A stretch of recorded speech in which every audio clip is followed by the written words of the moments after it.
Find me a critic who would recommend any company's first ever earbuds priced at $159, and I will find you the critic's sordid history of wiretransfer scams on Craigslist. Headphones and earbuds have to cater to so many tricky, subjective variables, various ear fits, preferences, and desired features. Nobody gets that right the first time, and even for long-time companies, one fan's treasure is another audiophile's trash. Google isnt the company to buck this trend. Its Pixel Buds arrived as an admittedly ambitious entry to the sector, with promises of pristine quality and Google Assistant-fueled superpowers. And as Google's first ever entry to the earbud world, they're not all that terrible. Some of their features range from compelling to downright cool. But between this price point, inconsistent quality, underwhelming voice assistant features, and glaring use issues, I have to wonder how long Google actually weighed and tested what it was about to launch, as opposed to rushing its own answer to Apple's AirPods. Before you rage in the comments, Pixel Buds work via the Bluetooth 4.2 protocol, which means they are, first and foremost, another pair of wireless earbuds. You know, the ones that smartphone makers think you actually want, to make up for their profile slimming, feature-reducing urge to end the 3.5mm headphone jack era. I bring this up because we have other articles and comment threads with no shortage of thoughts about that business decision. I strongly urge you to direct your 3.5mm sized rage to those threads instead of here. Of course, the Pixel Buds identity is tied pretty directly to Google's Pixel 2 and Pixel 2 XL smartphones, which shipped without 3.5mm jack support. Again, there's a comment thread to rage about that business decision. Wireless headphones can offer more convenience and reasonable quality by way of newer Bluetooth protocols like AAC. And since the Pixel Buds rely primarily on Bluetooth 4.2 and therefore work on a range of Android and iOS devices, well, look at Google's product as an option in the wireless headphone sector for those who do want that option, whether or not their phone forces that choice. Straps versus stems. You can see two of the Buds' 3 speaker openings per earbud here. One on the lettered designation, and one little wedge near the ear. The third is a small bass-specific cutout on the other edge. Charging receptors, covered in tape after unboxing. Google suggests you pull the string loop out to fit into your ear. However, this doesn't firm up the fit nearly as much as Google implies. Plus, the Buds instructions don't clarify how exactly to seat the plastic bulb in there. The case's contents exploded. The USB Type-A connector does not come with a power adapter, which is unfortunate. On paper, the Pixel Buds are clearly designed to compare to Apple's AirPods and, in terms of listed features, seem superior. They both offer roughly 5 hours of wireless playback and carrying cases that double as InnoFix charging cases. They both include tap the earbud commands. They both contain a built-in microphone and direct ties to major smartphone voice assistant features. They're both fixed plastic bulbs in design, meant to be situated at the edge of your ear canal to let reverberate. Differences between the two products begin on the aesthetic level, and the best thing we can say about the Pixel Buds is that you're less likely to lose them than Apple's wireless product.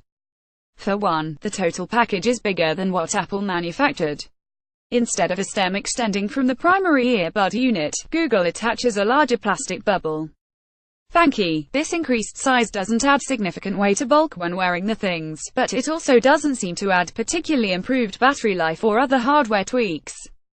I also actually think the round design looks surprisingly cool in my ear canal. It gets compliments, and I like it more than Apple's stem, but that's a matter of preference. Enlarge the author's ear, with a Pixel Bud wedged into it. A nylon string connects Google's Buds, which you'll either love or hate. I'm of the mind that deathly fears losing something as small as an expensive earbud, so I have no problems with the strap. But there's something to be said about how fancy the tiny, separated Apple AirPods feel by comparison. The Pixel Bud strap is long enough to wear either in front of or behind your head, though I didn't care for the nylon feel on the back of my neck. But Google's carrying case is definitively worse than Apple's version. When you want to charge your Pixel Buds, you have to situate them perfectly into the case's holes, and this requires fitting them in as if the holes were your ear canals, as opposed to the way the AirPods stems just fall into place. This isn't necessarily difficult, but there is more of a required push to confirm feeling, and getting that wrong means you can miss the Bud's crucial battery charging connection via little golden connectors. Google also did a terrible job affording room for the bud nylon strap.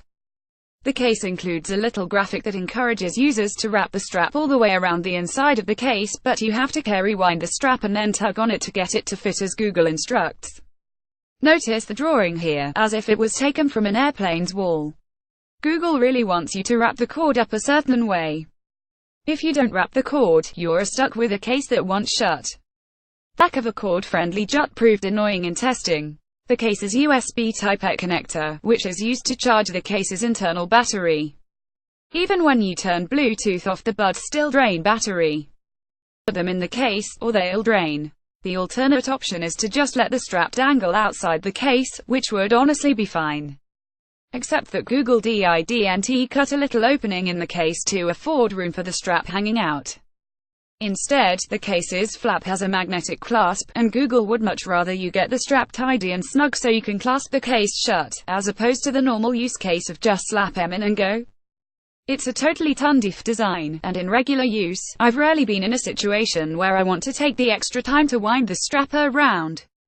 In practice, I've had roughly 5 hours of constant playback from wire-charged Pixel buds. However, the carrying case's internal battery did not consistently deliver as much of a fast charge as advertised. Google says you can get up to an hour of listening with only 10 minutes of charging, but I found on a couple of occasions that over an hour of charging in the case resulted in less than an hour of listening time on the buds. Like the AirPods, the Pixel buds cannot be turned off, and if you toss them into a laptop bag or throw them on a bedside table instead of putting them back in the case, they will slowly drain. I hate this for both products, but the bud's annoying case makes this an even more glaring issue. A misleading loop feature. How do you feel about bulbous, plastic earbuds being wedged in your ear, particularly default iPhone earbuds? You're likely in for the same love-hate scenario with Google's debut offering. I personally avoid such earbuds, and the Pixel Buds didn't disabuse me of this notion. The buds usually grew as painful for me after 2 hours of use, just as any other similar products do. Google misleads by telling shoppers that the Buds Extra Fit option will help matters. The nylon strap winds into each bud and leaves a little loop, and Google instructs users to push the loop into the bud so that it expands into your outer ear zone, technically, to fill out your ear's concha. But in testing, the extended nylon loop never secured or stabilized the bud's ear placement, particularly during vigorous exercise. Unlike other earbuds with firm plastic frames, the Pixel Bud stability lives and dies primarily on how it fits in your ear. If you sweat a lot, expect to do some adjusting in the middle of a workout. Worse, Google does not clarify exactly where to put the primary, speaker-loaded bud portion. It's big enough that you can either shove it into the opening of your ear canal or have it slightly recessed but still firmly in place. I never quite found a perfect. This is definitely where it goes sweet spot beyond twisting and fine-tuning the placement until the S seemed most emphatic. Unwelcome sparkle in terms of quality. Pixel Bud users don't necessarily get $159 of pristine performance. Instead, they get $159 of what Google thinks will impress you on the fly equalizer tricks. This was a tricky issue to test, and I emphasize that quality reviews are subjective as heck. But I can absolutely confirm that Pixel Buds do some weird things to some S. The issue comes from Google's desire to emphasize the bud speaker placement, which is split into 3 little openings, 2 for normal higher frequencies, and 1 for bass resonance. The Pixel Buds thus employ a party trick of over-emphasizing any panned audio elements so that they definitively far left or far right in your ears. With a lot of modern pop, like the latest Kesha and Taylor Swift albums, these equalization effects add a noticeable sparkle to high-gloss production elements, like percussion, backing vocals, and synthesizer tones. When the effect appeared to the way Google wanted, it was enough to make me say, oh, these headphones are unique. But I never felt like they made us better and clearer, and they never drew out particular instruments in compelling ways. They did, at least, appear to find the right bass balance, in terms of filling sonic space without being overwhelming, and AAC quality never read particularly harsh or compressed. On the other hand, with older albums, particularly the Beach Boys' Pet Sounds and louder guitaric stuff like Megadeth's Rust in Peace, the Pixel Buds have no idea what to do.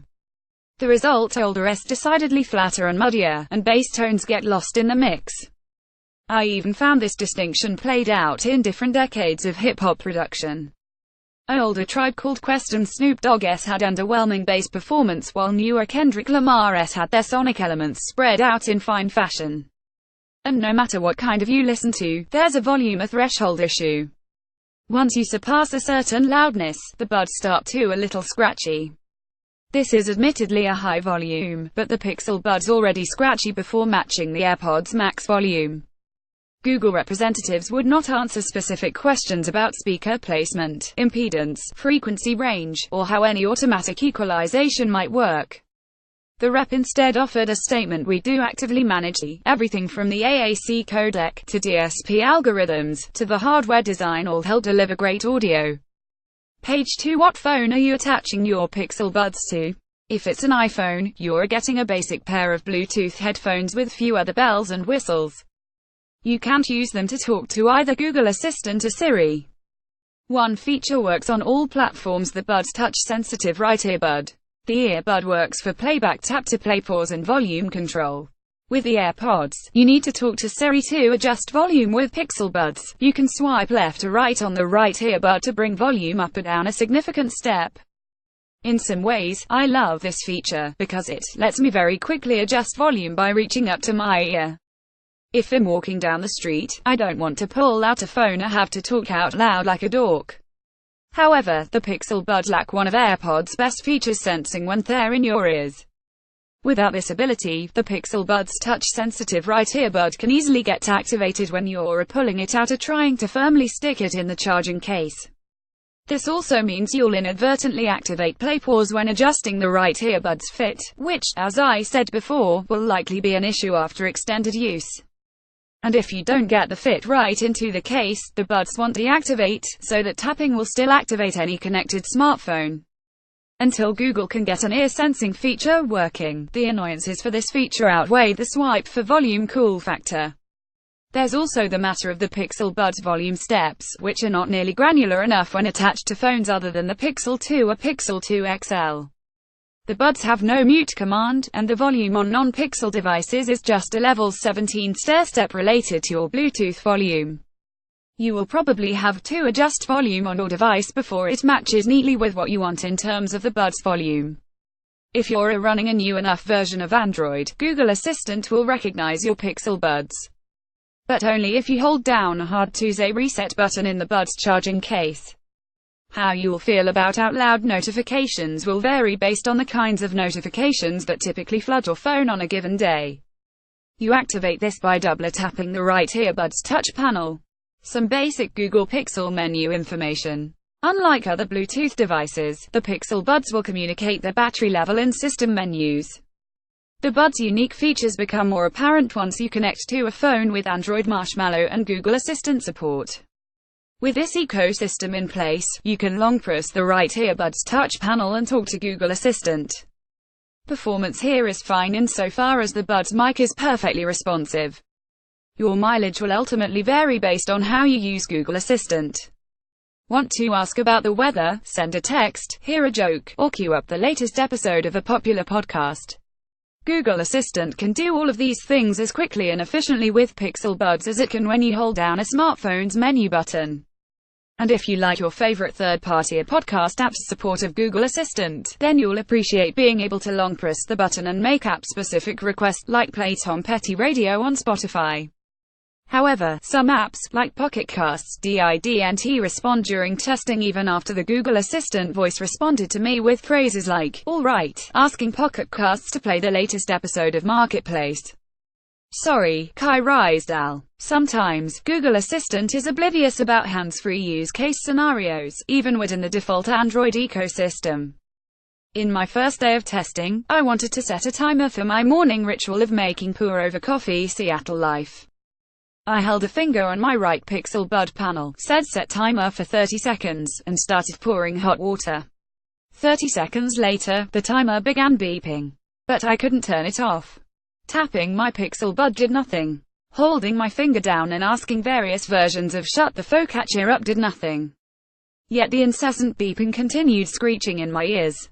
I had to go to the other side of my kitchen, turn on my phone screen, and manually deactivate the alarm within the Android system's clock app. Since my hands were of perfectly timed coffee pour nonsense, I wound up enjoying the alarm tones for a whopping 3 minutes. Good morning to me. So much of the Bud's appeal boils down to the commands you want to voice activate on your phone during a given day and how Google Assistant handles them.